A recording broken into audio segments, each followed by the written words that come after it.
ESPN reporter forced to eat his own words against Shedeur Sanders amid Browns QB's NFL debut. This is a setup. ESPN analyst and former NFL executive Louis Riddick isn't hopeful about Shedeur Sanders' chances ahead of the preseason. Giving Shedeur 1 day of reps with the first team sounds like a setup. With Shedeur being picked to start the game today against the Panthers, there are many who think the decision is premature. However, if not him, then who else? Kenny Pickett and Dillon Gabriel are battling hamstring injuries, and Joe Flacco, a quadragenarian, will likely sit out the preseason to avoid tiring too early. A week ago, Stefanski had a wealth of options with his QBs. But the tale has shifted since then. We'll rest some starters. Some players will play, obviously holding out some guys due to injury, Stefanski said. At the moment, his only options are Shedeur Sanders and Tyler Huntley. Of course, if Stefanski had Gabriel or Pickett available, they would have likely started because both of them have had enough reps with the first team. But given the situation at play, it was always going to be Shedeur over Huntley.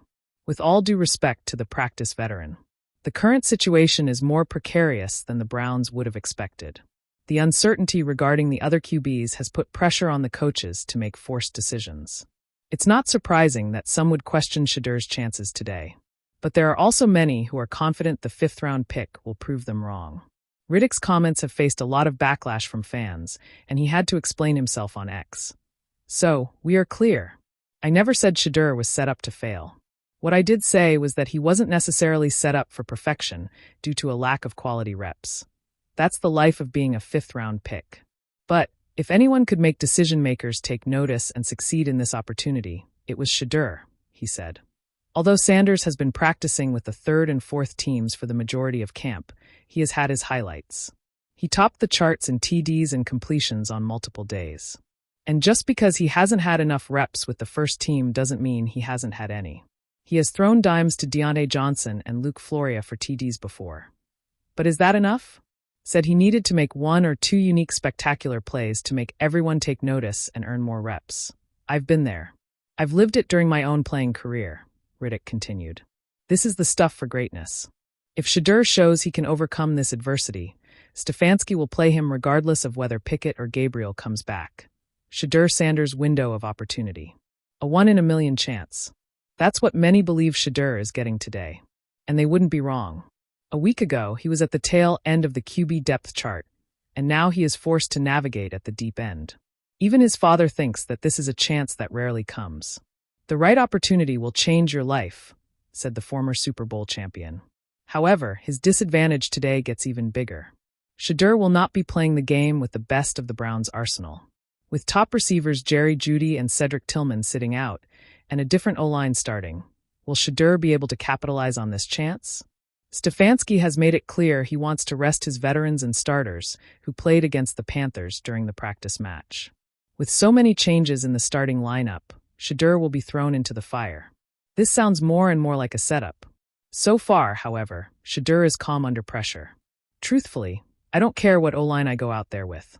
It could be 1s, 2s, 3s, whatever the situation is. And I know Friday when the game is, if I'm with 2s, if I'm with 3s. It don't matter to me. I'm just ready to get down and get to doing what I could, he said. You heard the man. He couldn't care less whether this is a setup or not. Shedeur is not backing down from the challenge. It was supposed to be just another preseason game, a low-stakes warm-up, an exhibition of rookies and second-stringers. But for ESPN's veteran analyst Marcus Halley, it turned into something far more humbling. A live reckoning aired in primetime. For weeks, Halley had made Shedeur Sanders his favorite target. The son of NFL legend and Colorado coach Deion Sanders, Shedeur had arrived in Cleveland as one of the most polarizing quarterback prospects in recent memory. Critics claimed he was all flash, little substance. More TikTok than touchdown, more branding than playbook. And Halley led the charge. He's not ready. He's not an NFL quarterback. Halley declared on NFL Primetime Countdown just days before the Browns' preseason opener against the Carolina Panthers. This league doesn't care who your father is. Shedeur is a project, at best. A clipboard holder. At worst, a distraction. The clip went viral. Shedeur, cool as ever, responded only with a cryptic tweet. They always talk before the film rolls. The game. On a humid August night in Cleveland, Shedeur jogged out to deafening cheers. Browns fans, long starving for a franchise quarterback, had flocked to First Energy Stadium not just out of curiosity, but hope. Maybe, just maybe, this rookie had something. By the end of the first quarter, that hope had transformed into full-blown belief. Shedeur opened the game with poise and precision. He orchestrated an 11-play, 78-yard drive capped off with a perfectly placed 25-yard touchdown pass to wideout Cedric Tillman. The ball sliced through the Panthers' secondary like it was scripted. The next drive? A no-huddle clinic. Sanders read blitzes, audibled at the line, and connected on 3 straight third-down conversions. He even tucked the ball and scrambled for a critical 12-yard gain, sliding with the swagger of someone who'd done it 100 times. By halftime, Shedeur was 13 of 15 for 189 yards and 2 touchdowns, with a QB rating north of 140. The NFL world exploded. The studio shakeup. Back at ESPN headquarters, the mood was complicated. Hallie, seated alongside analysts Ryan Clark and Mina Kimes, was visibly rattled. During halftime coverage, producers queued up Sanders' highlight reel. Every throw, every audible, every stride. The camera cut to Hallie, who chuckled nervously. "Well," he started, tugging at his collar, "I may have underestimated the young man." Clark smirked. "Say that again, Marcus?" Mina couldn't hold back. "I believe you said, and I quote, Shedeur Sanders isn't ready for the NFL. What do you call this?" The segment devolved into good-natured ribbing, but viewers weren't satisfied. Twitter, now X, was on fire. A hashtag started trending. #HallieEatsIt. And then, in the ultimate PR move, ESPN made it real. The challenge.